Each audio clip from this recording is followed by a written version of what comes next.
ये अमिन भाई है जबलवा से। इनकी गवाही हमने पिछले संडे में सुनी थी कि इन दोनों की शादी हुई थी और उसके बाद से इनकी मैरिड लाइफ में बहुत सारी दिक्कतें हो गई थी। ये लोग बस कुछ महीने ही खुशी से रह पाए थे और उसके बाद से इनके बीच में लड़ाई झगड़ा कंटिन्यूसली हो रहा था। और इनकी मम्मा ने प्रेयर रिक्वेस्ट बॉक्स में प्रेयर रिक्वेस्ट डाली थी और लगातार हम लोग इनके ऊपर दुआ कर रहे थे। प्रेयर रिक्वेस्ट में दुआ कराई जा रही थी और इतना लड़ाई झगड़ा बढ़ चुका था कि इनकी वाइफ ने इनके ऊपर केस भी करा दिया था, लेकिन परमेश्वर ने इनको बड़ी गवाही के साथ यहाँ पे खड़ा किया है। आज ये दोनों फिर से एक हो चुके हैं। हालेलुया। मुझे डिवोर्स से आ गया था, परमेश्वर ने कैसे इन्हें एक किया। आइए हम इस गवाही को गौर से सुनेंगे कि परमेश्वर कितना महान है। हमारे पास आपस में हम दोनों लोग अच्छे से रहते थे। अचानक ही पता नहीं क्या हुआ कि हम दोनों की लड़ाई बढ़ती गई। फिर ये 3 महीना हुआ कि अपने घर चले गए। उन्होंने इनके पापा लोगों ने हमारे पे केस करा दिया। एक जगह नहीं 4 जगह केस हुआ। तो फिर डिवोर्स तक बात आ गई हमारी, डिवोर्स तक।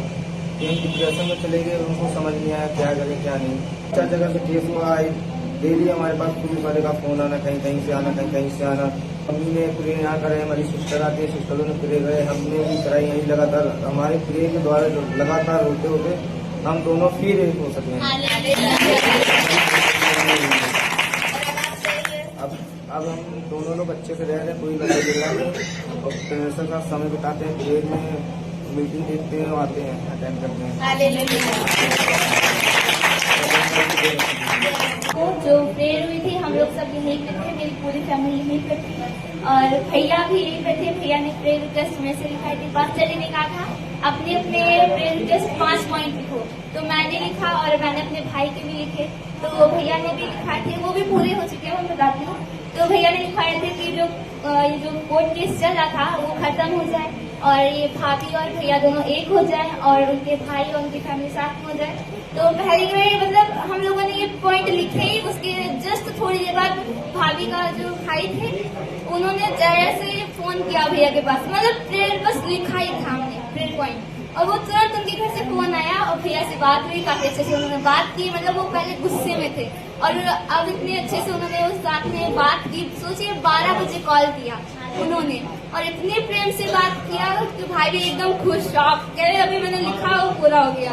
तो ऐसा इतना ग्रेस यहाँ मिला ना, तो वही लोग जानते जो 31 नाइट को आए होंगे।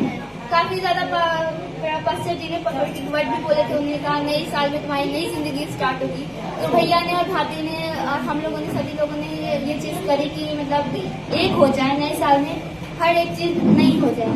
तो और भैया दोनों जने कहे चलो भाभी से मिलने चले, नया साल अच्छी बात होगी और प्रे करके हम लोग गए। तो भैया तो डर रहे थे, हम भी डर रहे थे, कहती कोर्ट केस चला, अब घर जाएंगे बिना बताए, ऐसा ना कुछ गड़बड़ हो जाए।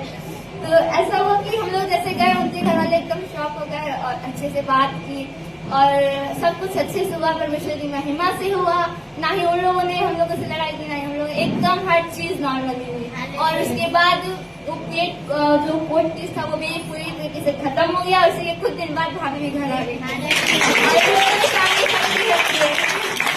जय